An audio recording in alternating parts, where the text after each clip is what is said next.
გადავინაცვლოთ წალკაში, სადაც ადგილობრივი ფერმერის ოჯახს რუსუდან ლოლაძე და ირაკლი თელაურიძე სტუმრობდნენ. რაიონული ცენტრიდან საკმაოდ მოშორებულ სოფელში 26 წლის ბლოგერი ქეთი ბოლქვაძე ოჯახთან ერთად ცხოვრობს.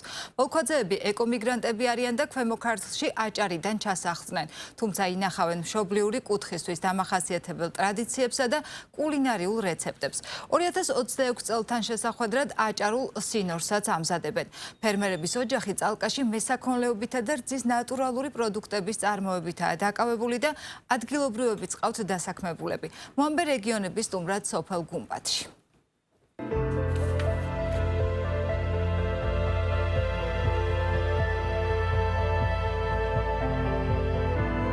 ჩემში ცხოვრობს ამბიციური ადამიანი, რომელსაც შეუძლია ერთდროულად იყოს დედა, ქალი მეწარმე, ქალი ფერმერი და გარდა ამისა, სხვა ძალიან ბევრი მიზნებით სავსე. ძალიან მიყვარს მრავალფეროვნება, გამოწვევები. ბავშვობაში ვოცნებობდი დიდ ვარდისფერ სახლზე. თუმცა როცა გავიზარდე, მივხვდი, რომ ვარდისფერი სათვალე გვერდით უნდა გადამედო და ცხოვრება რეალური თვალით დამენახა. სწორედ მაშინ მივხვდი, რომ მე მქონდა შესაძლებლობები, რომ საკუთარი თავი გამომეყენებინა ბოლომდე. ბლოგერი და ფერმერი 26 წლის ქეთი ბოლქვაძე ოჯახთან ერთად წალკის მუნიციპალიტეტის სოფელ გუმბათში ცხოვრობს. ფერმერული ცხოვრების ყოველდღიურობას ის სოციალური ქსელის საშუალებით აუდიტორიას უზიარებს. ამბობს, რომ ბევრი ძიების შემდეგ საკუთარი თავი იპოვა, შრომა არ აშინებს და ამიტომ ოჯახურ ბიზნესში აქტიურად ჩაერთო.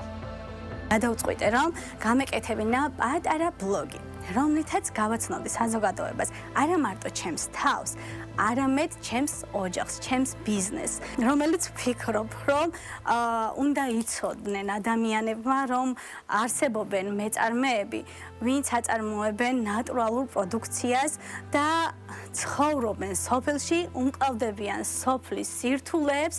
ოჯახს 2017 წლიდან საკუთარი ფერმა და ყველის საწარმო აქვს. მათ ბაზარზე მცირე რაოდენობით, თუმცა ეკოლოგიურად სუფთა ნატურალური პროდუქტი გააქვთ. მრავალსულიან ოჯახში დილა ადრიანად იწყება. საქმე კი თანაბრადაა გადანაწილებული. დღის განმავლობაში ყველაზე რთული პროცესი ფერმაში სამუშაოებია რა. დღეში ორჯერ ჩამოვდივართ, პირველ დღეს დასაკვებად, დასასუფთავებლად, სადგომი რომ დავასუფთავოთ. ნელა-ნელა შევამცირეთ ახლა პირველ დღე ქართული ჯიშები ყავდა და ვამცირებთ რომ გადავიდეთ უფრო ჯიშიანზე რა, ან ჯერსი გვინდა, ან შვიცი. აქაური კლიმატიდან გამომდინარე, აქაურ პირობებს უფრო კარგად ეგუება, რძის ხარისხი უფრო კარგი არის, რაოდენობაც მეტია. მართალია რთულია ფერმაში მუშაობა, მაგრამ ამასობაში სასიამოვნო პროცესია რა, როცა ხედავ შენ ნაშრომს, როგორ ვითარდება ეს ყველაფერი რა. ამიტომ არ გვაშვიდებს ეს სირთულეები და ყველაფერს კარგად უძღვებით. ყველა ოჯახის წევრებს გვაქვს გადანაწილებული სხვადასხვა საქმეები.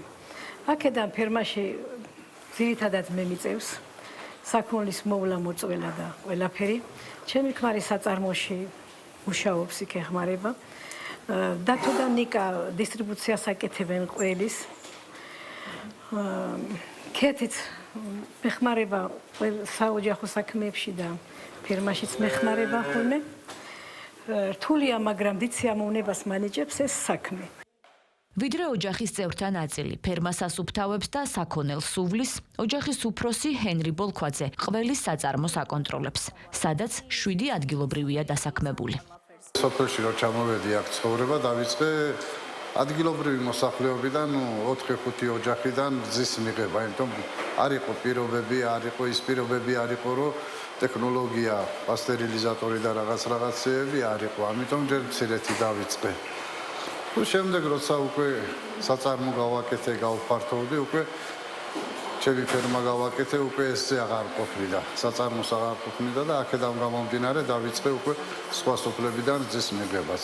იმერუყველს ვაწარმოებთ, სულგუნს ვაწარმოებთ, ნადობს, შიგადაშიგ ხაჭოსაც ვაკეთებთ კარაქს. ეხლა ვარ სწორედ იმ ადგილას, სადაც ჩემი მუშაობის და მთელი დღის რუტინა სრულდება. ეს არის საწარმო. სადაც ვაკეთებ 11 სახეობის პროდუქციას, თუმცა ამჟამად მხოლოდ 3 სახეობის პროდუქცია გვაქვს, რადგან ზამთარია, რძის სიმცირე გვაქვს და არ გვაქვს დიდი რაოდენობით რძე. ამ მომენტში ხდება სულგუნის გადამუშავების პროცესია, იქ პასტერიზატორში ცხელდება წყალი და შემდეგ უკვე მას ვასხამთ ჭყინტ ყველს, სასუგუნეთ მოსულ ყველს და შემდეგ ხდება მისი მორევა და შემდეგ უკვე გადაზელა. ბოლქვაძეები აჭარიდან ჩამოსული ეკომიგრანტები არიან. წალკის ამ შორეულ სოფელში მათ ცხოვრება თავიდან დაიწყეს. რთული ზამთრისა და პირობების მიუხედავად, ყოველდღიურად 30 სულ საქონელს სუვლიან. ზაფხულში საბალახოდ გასულებს დრონით ეძებენ. ადგილობრივებისგან რძეს იბარებენ, ყველს ამზადებენ და ნატურალური პროდუქტით რამდენიმე მაღაზიასა და რესტორანს ამარაგებენ. ცხოვრებას არ უჩივიან. ამბობენ, რომ მათი ძლიერი მხარე ერთიანობაა, ამიტომ საახალწლო ნაძვისხესაც ერთად რთავენ. თავარი ყოველ წელს რასაც ვნატრულობ, ეს არის ყველა ვიყოთ ერთად, ჯამრთელად და სხვა ყველაფერი იქნება კარგად. თუმცა რა თქმა უნდა, სხვა რიგი ოცნებებიც არსებობს, რაც მაქვს.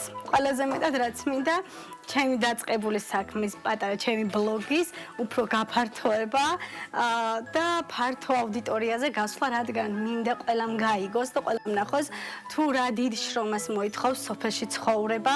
2026 წლის შესახვედრად განსაკუთრებით ემზადებიან. სუფრაზე მათივე ნატურალური პროდუქტებით მომზადებული საკვები გამოაქვთ. ტრადიციულ კერძებთან ერთად წელს მოამბის მაყურებლებისთვის აჭარული სინორიც მოამზადეს. წინასწარ გავამზადე, ღუმელში გამოვაცხე სირონი, სირონის ეს იუხტ ფენები ლავაში და შემდეგ უკვე ამის სრულად მოსამზადებლად საჭიროა ნადუღი, კარაქი და ნიორი. ნიორიც რა თქმა უნდა ჩვენი სოფლის არის ადგილობრივი. კარაქი უნდა გავალვოთ გაზზე.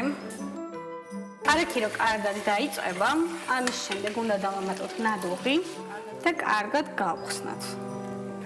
ეხლა უნდა დავამატოთ ნიორი, წინასწარ გამზადებული ნიორი და მარილი. ეხლა უკვე გამზადებული ჩვენი ეს მასა უნდა დავასხათ.